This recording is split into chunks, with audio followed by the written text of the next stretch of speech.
With its historic maritime character and popular beaches, Cape Cod attracts over 1 million tourists during the summer months. Cape Cod towns are also a must-see for any visitor year-round. From quaint fishing villages to charming main streets, each town has its own unique character and allure. Visitors explore the local shops and restaurants, as well as take in the local history and culture. Massachusetts is the most Irish state, and perhaps nowhere else is that celebrated more than here on Cape Cod. The strong Irish influence at restaurants, pubs and clubs is found not only in the food and lodging, but also in the live music, with traditional and contemporary Irish performers appearing regularly.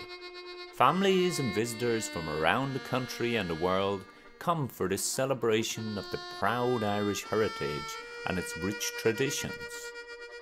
As we take a journey across the Cape, we'll experience some of the most popular establishments where patrons gather to foster the best of Irish traditions and create a community of friendship through food, drink, stories and music. Well, what would you do with a drunken sailor? What would you do with a drunken sailor? What would you do with a drunken sailor? Early in the morning, way up she rises, way up she rises, way up she rises, early in the morning.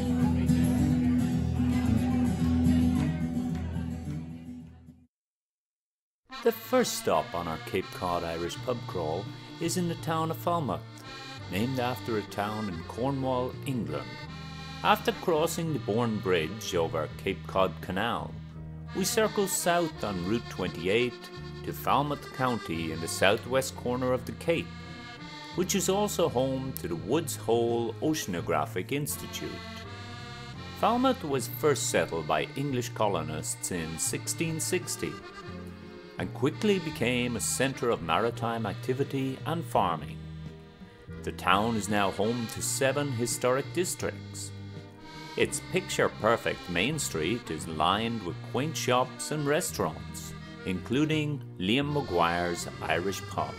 In Ireland, the pub is the centre of the community, a place to gather for music, food and conversation, to celebrate births, weddings, or the passing of a loved one, to cheer on the home team, and even to raise money for those less fortunate. Liam Maguire's Irish Pub strives to be that place, while bringing great food and the best live entertainment to Falmouth's residents and tourists. My name is Roy Maguire. We're here at Liam Maguire's Irish Pub. The building at 273 Main Street, where you'll find Liam Maguire's, has been home to establishments serving food to the people of Falmouth for almost a century. When my parents bought it, they bought it from the Rileys, who ran a restaurant for 50 years before that, which was another local family. They ran it as the townhouse. And then the pub's been here since '94, and we've moved the bar 3 times, which is a question we get asked all the time. Liam was raised in Castlederg, County Tyrone. Liam was a touring musician all over Ireland, then did Europe, owned a bar in Germany, owned 2 bars in Spain, traveled all around. Then moved here in the 70s, traveled from Canada all the way down to Florida, played music everywhere, was one of the headliners at the Black Rose in Boston. That's where my mom and him met. Then they moved from Boston, where I was born, moved down to Washington, D.C., lived there from 82 to 94, where they ran a retail shop, and he was also one of the headliners at the Four Peas and the Dubliner, which then they moved up here to Falmouth, Cape Cod. My bunk bed when I was growing up didn't have a ladder, it had guitar cases to stack up if I had to get to the top bunk. Currently we have 4 of his guitars hanging on the walls.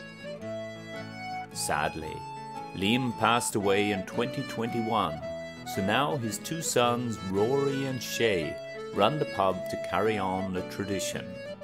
Up until about 2 weeks before he passed, you could find him sitting either on the stage or sitting at the corner of the bar every day.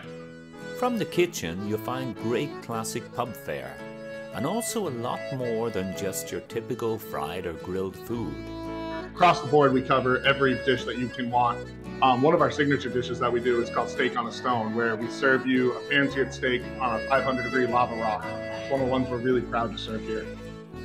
As for live music, that's pretty much why Liam McGuire's pub exists. Always been main around Irish music or just live music. We're one of the few restaurants in town that has a stage that's always set and always ready for someone to hop onto. One of the big names that we've had on our stage is late Tommy Makem. And then recently we've had one of the biggest touring traditional groups in the world called Lunasa. They were here the Monday before St. Patrick's Day. One of the most popular live acts featured regularly at Liam McGuire's is Shenanigans, featuring Tom Kennedy and Joe Zajac. They're our most regularly performing group here. A major presence on the New England music scene since 1978, Shenanigans' signature sound combines guitar, banjo, mandolin and penny whistle with tightly blended vocal harmonies. There's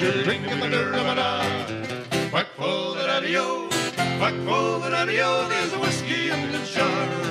A Shenanigans concert includes not only Irish favourites, but also a number of different musical styles, including American folk, bluegrass, country, and old-time rock and roll. I found my loving company in a great white billowed sail, and I cover up my emptiness and the bitter taste of ale. I know it's hard to understand the man I've come to be. I'm a man who's sad and lonely and a victim of the sea. Oh, I am a drunken sailor and that's all I'll ever be. I raise the sail up once again and set my spirit free. They that go down to the sea and ships will wait for me.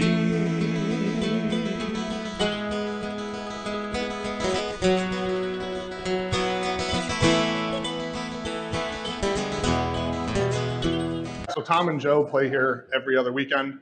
They're one of our core groups that is still continuing what Liam started this as an Irish bar.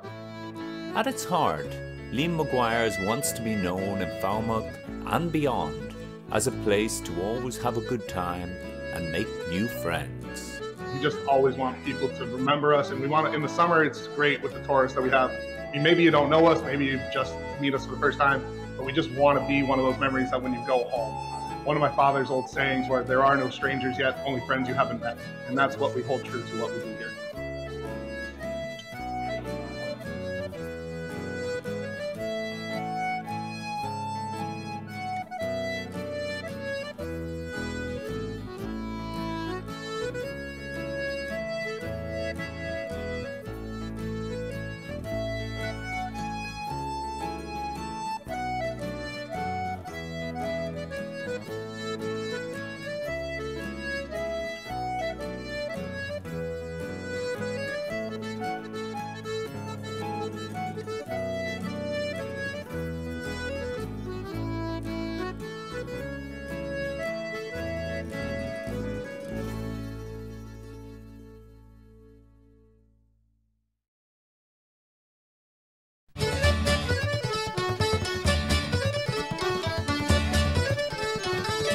The commercial and transportation hub of Cape Cod, Hyannis, is the largest of the 7 villages in the town of Barnstable.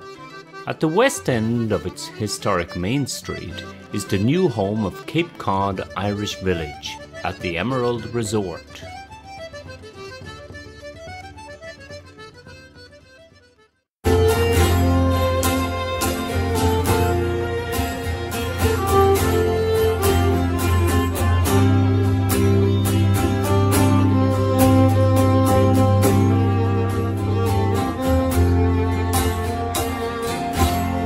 We sat down with Thomas McCormack to hear about the history of the Irish village and what resort guests and the families will have the opportunity to enjoy when they visit. In 1976, the Cape Cod Irish Village was started by a man called Noel Henry, who was also very well known in the music circles, but unfortunately passed away at a very young age.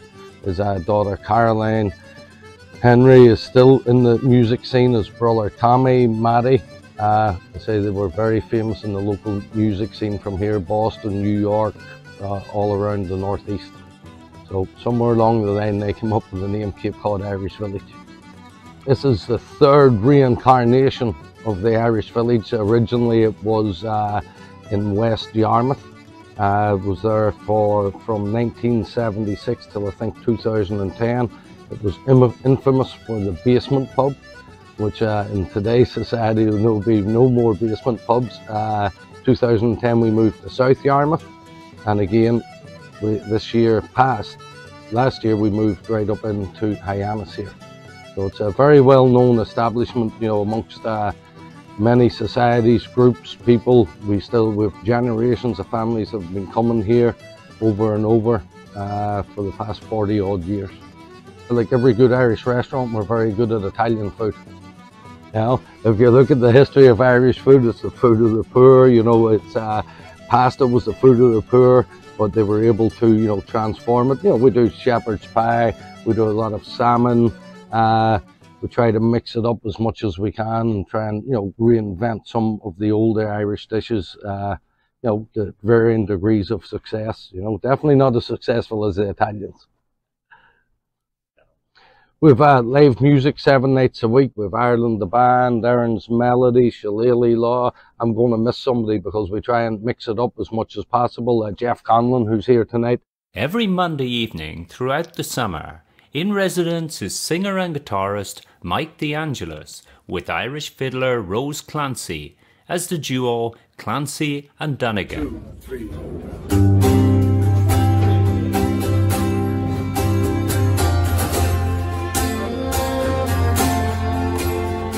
By the lonely prison wall, I heard a young girl calling.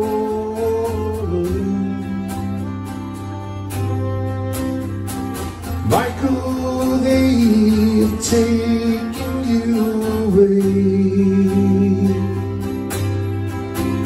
For you stole to Valiant's core, so the young might see the morn.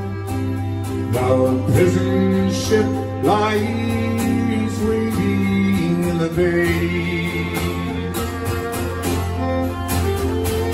Lord, I feel so bad and right. Well, once we watched the small free birds fly.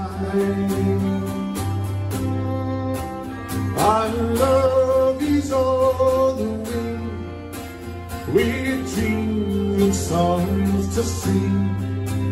It's so lonely round the fields of Athenry. Over the years, we try to find musicians who obviously play Irish music, but can also play a bit of 70s, a bit of 80s, to stay current. We don't want to become stale. Irish music had a great ride in this country from the Tommy Makem and the Clancy brothers. Then it was starting to die out, in my opinion, and along came Riverdance, and we've rode that wave. And now I think it's time to mix it up again and wait for the next, you know, big Irish band to come out to reinvigorate the Irish music scene in North America.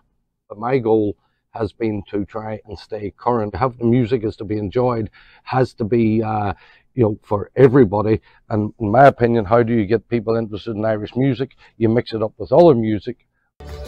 On St. Patrick's Day, in addition to the live music, the Irish Village featured dance performances by the Keneally School of Irish Dance. The dancing scene is completely different, in my opinion, from the music scene.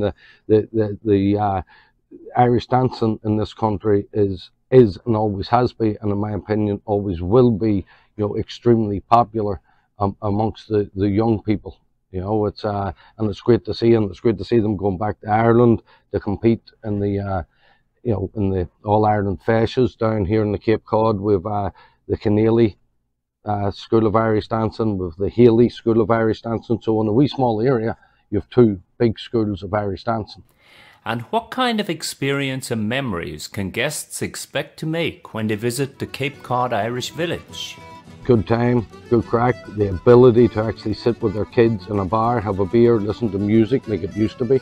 It's not a bad thing for the kids to see how adults can sit and interact around each other, you know, and get them interested in their Irish history, their Irish culture, Irish music, and hopefully they pass that on to their kids and their kids and their kids, which has been happening in this country since the Irish started coming in great numbers from the late 1700s on. So long may that continue, but we need to expose them to it. The days of Irish neighbourhoods, Italian neighbourhoods are long past. So now places like this is where people can come and we can show them, you know, show them Irish dancing, Irish music, how people can interact and enjoy themselves. If a kid can't go and experience the atmosphere of it, it's not the same as watching it on TV. You know, so it sort of instills in them the desire to keep that going.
So Scally's comes from the hat you're wearing, Scally's cap. And so before we became Scally's, we were Red-Faced Jacks, and it was taken over. It was Molly's before that, and Molly's was an Irish pub, but the Sons of Erin was down the street, which you're going to next, and they an Irish club. So I just wanted to change things around a little bit, so we became a sports pub. And so Red-Faced Jacks was the name they came up with. And then once that was, you know, the teams weren't as good anymore, couldn't rely on it, and COVID came. And we decided to cut the place in half. We had pool tables, we had, you know, when you walked in, it looked like a bar right away. And on the other side, where we now have golf simulators, was where the booths were, and we wanted to, and it was huge. So when you walked in the wintertime on Cape Cod, it's tough. You could, even if you had 100 people in here, it looked like there was 10. You know, just so spread out. So by cutting in half and then putting the partition up, and cutting the bar in half, it just makes it more pubby, and we just wanted to make it back to the Irish roots of the place, I guess you'd say. And we have Ben Lawler, who has been here. I think he was here when they first opened as an Irish pub. I didn't know the name back then. You know, it would have been, who knows. But Ben was a boxer from Ireland back in the heyday. So many people still know about that, coming to see him. He's a great guy, and you know, the Irish brogue still, and people just flock to see him all the time. So we were thinking, what's a good name? What's a good name? And you know, we're not totally Irish, you know, because we're Cape Cod, we're close to Boston, and then you get the Boston Scally caps, and that have come into being and stuff like that. So we said, yeah, well, you know, Scally's might be a good thing, and we wanted to get the beer pot in there. So we decided to say we want Irish in there. So Scally's Irish Ale House came to be. When I was a kid, it was a place called Lobster in the Rough, and you'd come in for fried seafood. And when I came down on vacations to the Cape, and we always looked forward to coming here every year. And right next door, it was the Moby Dick's, which was, there was like a walkway to it. It was like a, you know, Cape Cod store, you know. So for me, it's like, this was like kind of cool, because as a kid came in here all the time, and now work here all the time. It's like it's changed over the years, of course, from that to being the pub. But it's we have some good things that go on. We got the great food now. The food's fantastic, and we have Howie Carr come once a year for a live broadcast, which brings a lot of people in, and so I'm on the radio a lot with we advertise and do a lot of radio, and I do look better on the radio. Trust me. One thing here is I wanted to have a bunch of Irish whiskeys, different ones and stuff like that. So we have over 35. It depends on the day, I guess.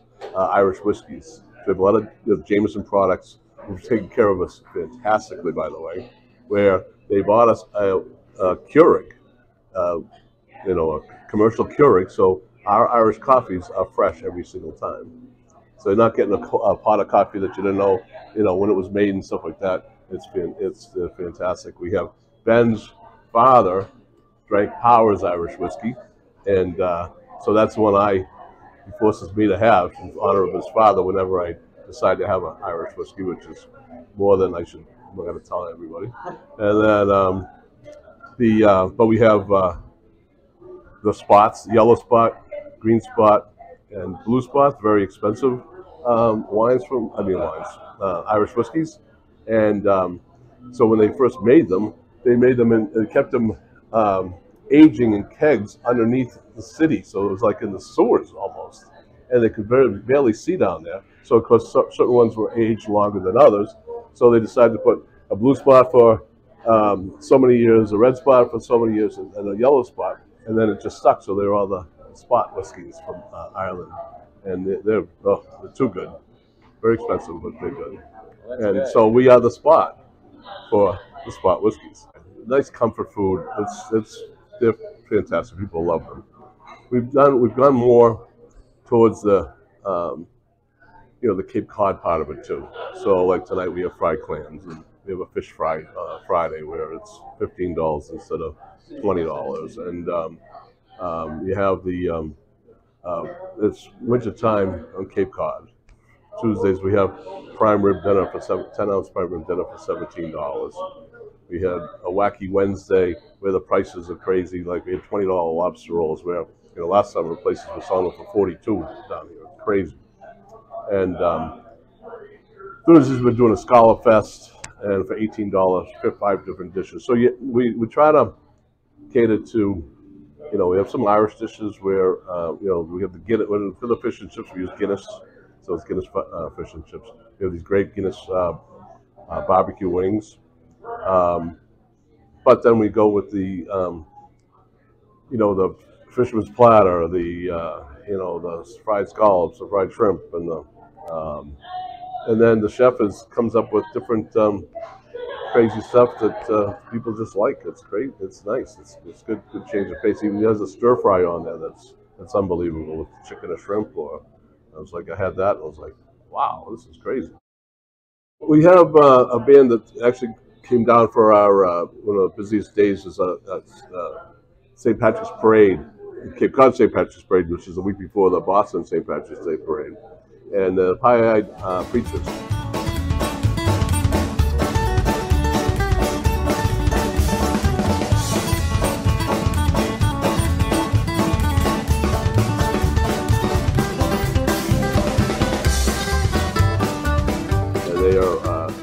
Have them as often as they can. They're from off Cape, but people love them. They sing along with them and have a good time with them. I just want people to be able to come in and say, this was a fun place. The service was fun. The food was great. And we want to come back because we feel at home here. We want people to, whether they're locals or tourists, to come in and feel the same, like to welcome and want them to come back again.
saw a article in the Cape Cod Times, a very small article, and asked if you were Irish, interested to get together with other Irish descents.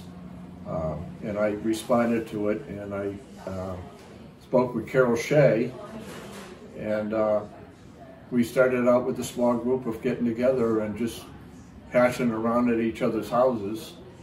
And then from there we started our membership drives and see what the interest was in the Cape Cod area. I kind of dragged my wife into it because I didn't want her to see her sit home and miss all the fun, so I kind of volunteered her to come in and sit with us and sell tickets or whatever we were doing for get-togethers. I saw the same small ad, and I wanted to respond to it too, and my sister said, "Don't answer that, it's a dating scam." But I did, and that's when I met Mike and Carol Shea, and Bob and Sandy Bagg, and everyone else, and we started it from there. There was a Sons of Air in Westfield, Mass. that I'm a member of. And we took that name, but it also added, obviously, Cape Cod. So that's where the name came from. 2005, we started the club, and we actually rented down the street here. We rented a small little restaurant that was down there. We rented down a each year renewable with a 3-year lease on the building. And not sure if we could even do that until we started doing our membership drives.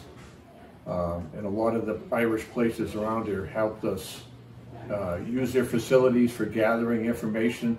The original Irish Village that was down the street, we used to sit in their back room trying to, get membership to be interested in it. And we asked that everybody donate $5 or something like that for newsletters with a mailing address so we could keep on going like that.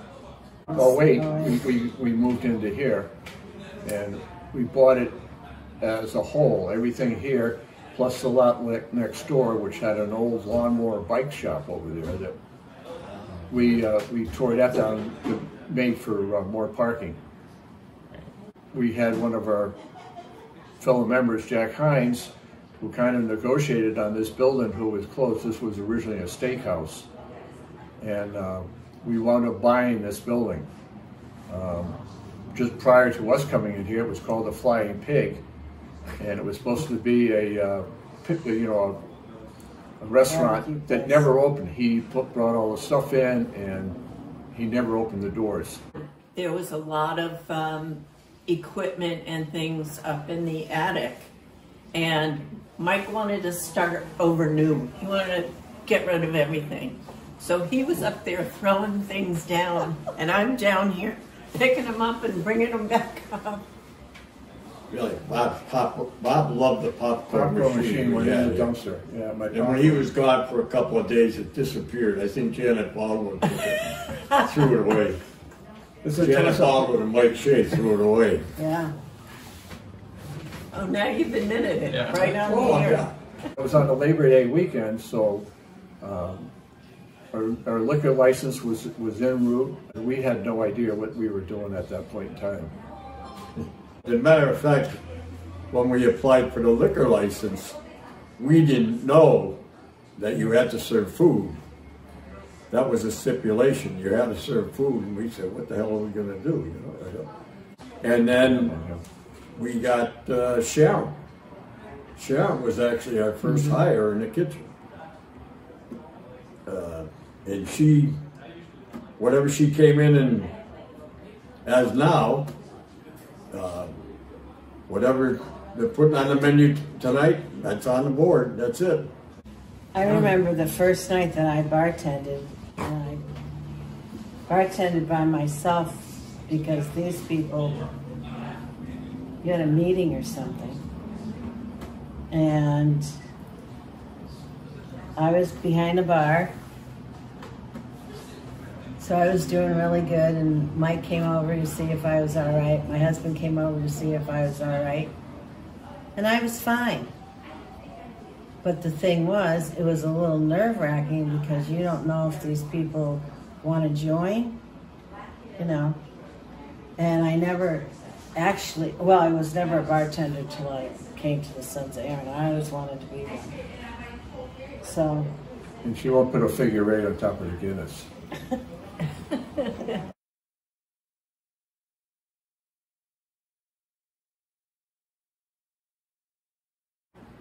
We couldn't find anybody. We didn't know anybody, really.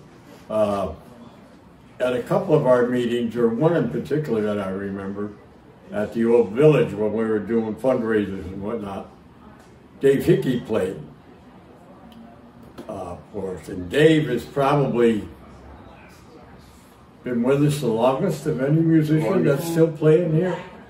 Dreaming in the night, I see a land where no one has to fight. Waking in your dawn, I see you crying in the morning light. Lying where the falcons fly, they twist and turn in the rare blue sky. Living on your western shore, saw summer sunsets, asked for more. I stood on your Atlantic sea, and I sang a song for Ireland. Living on your western shore, saw summer sunsets, asked for more. I stood on your Atlantic sea, and I sang a song for Ireland.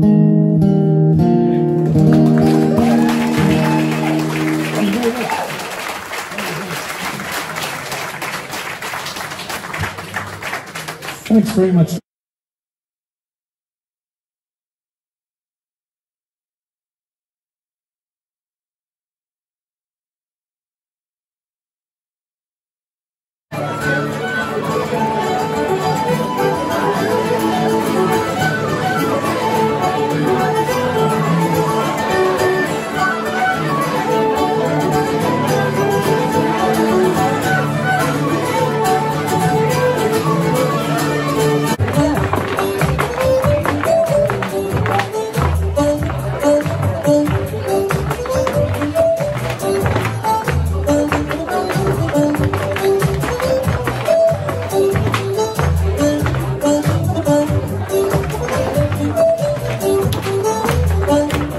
This is my homeland, the place I was born in. No matter where I go, it's in my soul. My feet may wander a thousand places, but my heart will lead me back to my Donegal. But my heart will lead me back home to my Donegal.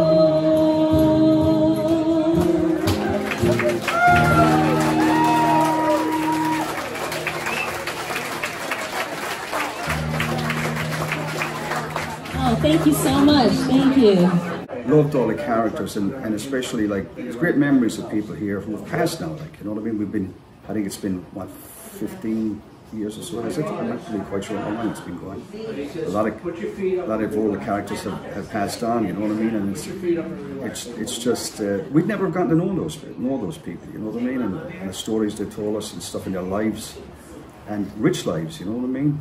You know what I mean, that we wouldn't otherwise know, to be quite honest with you. And I think that's for me, that's what the club is.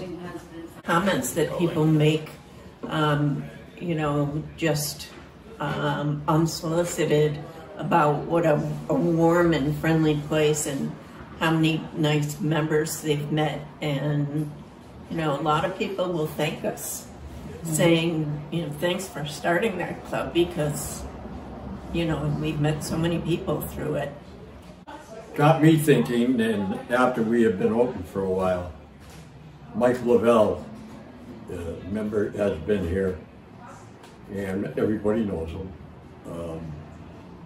He came in one day and talking about meeting people. He didn't know anybody. He was down here, and he said, you know, whenever I go out today, get gas, go to the post office, go to the market, whatever, I always run into somebody and we say hello to each other and think for a minute, and well, we met at the Suns.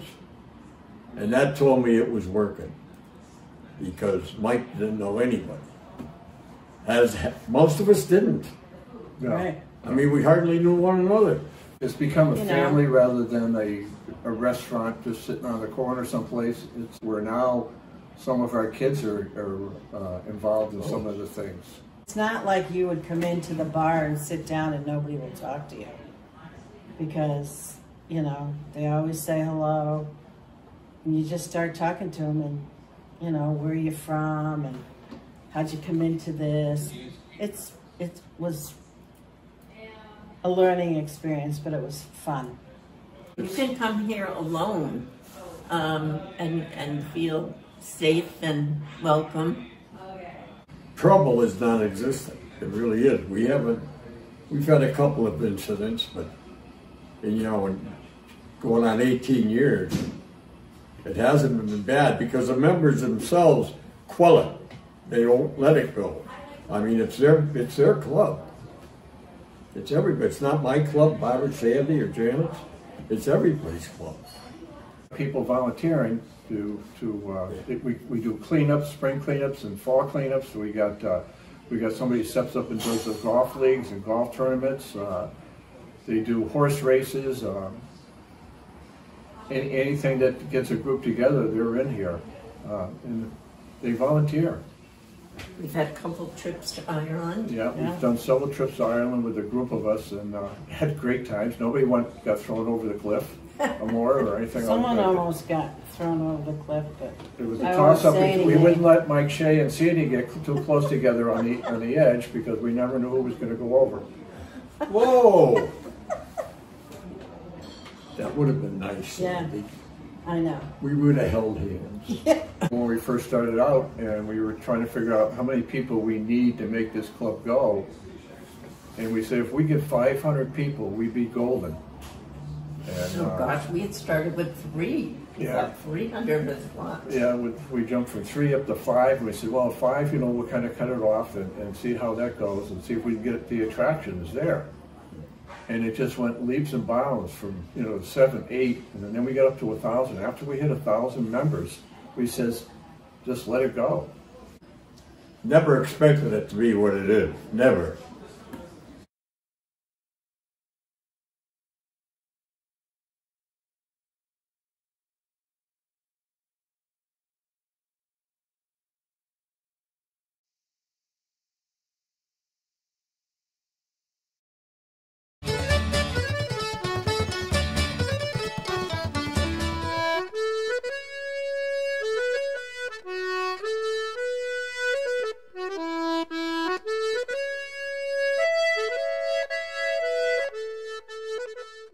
I followed like that rebuild for so many hours. They didn't. Well, some of the stuff had got in trouble. We went to the Stanley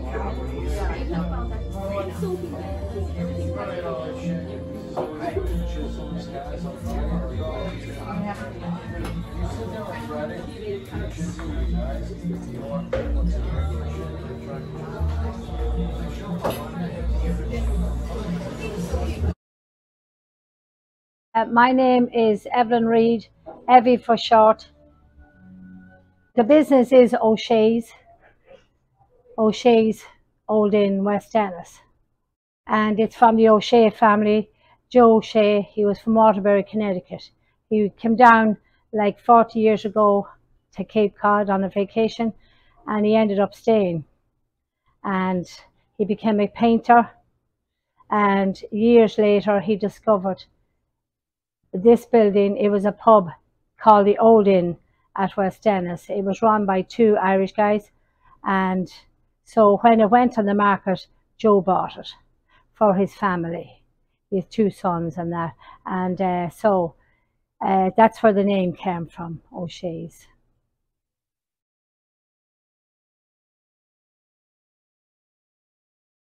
I always say,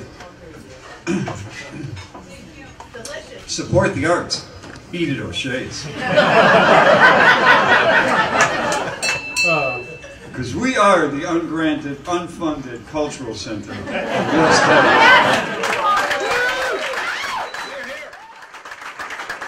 So this was a captain's house way back in like 1836, 37, something like that.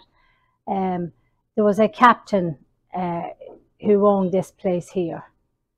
And then years later it was a home, it was a bar. And then back in 95, I believe, Dermot and Phelim, they bought this and turned it into the Irish pub. What's unique about the food here is that everything is made from scratch, homemade from scratch. The signature dish of the house will be our Irish stew, followed by our shepherd's pie.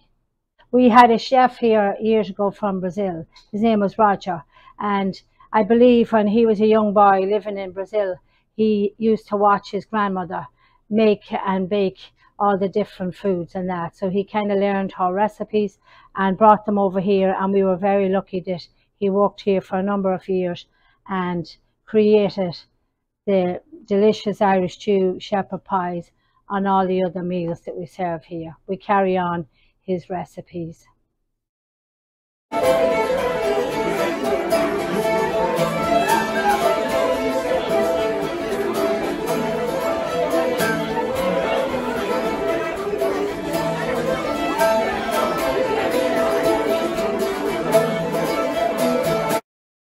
We're going to be celebrating our 10th anniversary at the beginning of our 11th year in about a month and a half or so, in June. And by that time we will have presented over 3,600 nights of live music where some local artists got paid out of this place. And I don't think anybody else south of Boston, I don't know if anybody in Boston, except maybe the Burn could say that, where they have live music every single night. So what's special about the music here is we have a lot of talent in the house. We have Sean Brennan who plays here. He's been playing here for years, and Kathleen Healy and her band has been playing here. David Hickey, we go back years with all those guys. Well, Sean Brennan has played here since probably 96. His band is called the Skiffs.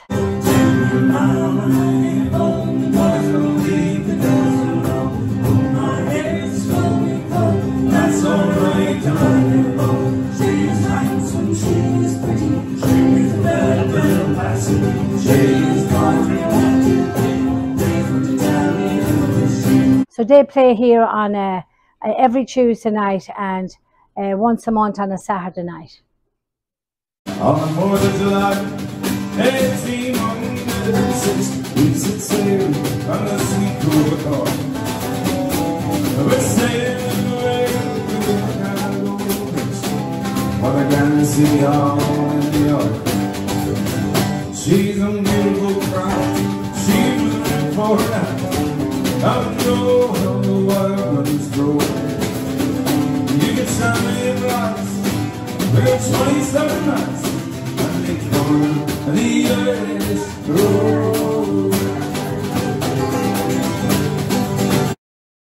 Kids and grandchildren and neighbours and friends are all invited in, and we hope to spoil them like we would our own family. And they're welcome to come in and have a good home cooked meal, family style of course, and just be treated with kindness. The friends and all I've met through working here has been great. We're like family now. We all kind of very close here, and as well we do have the best pint of Guinness in America. Sláinte, sláinte.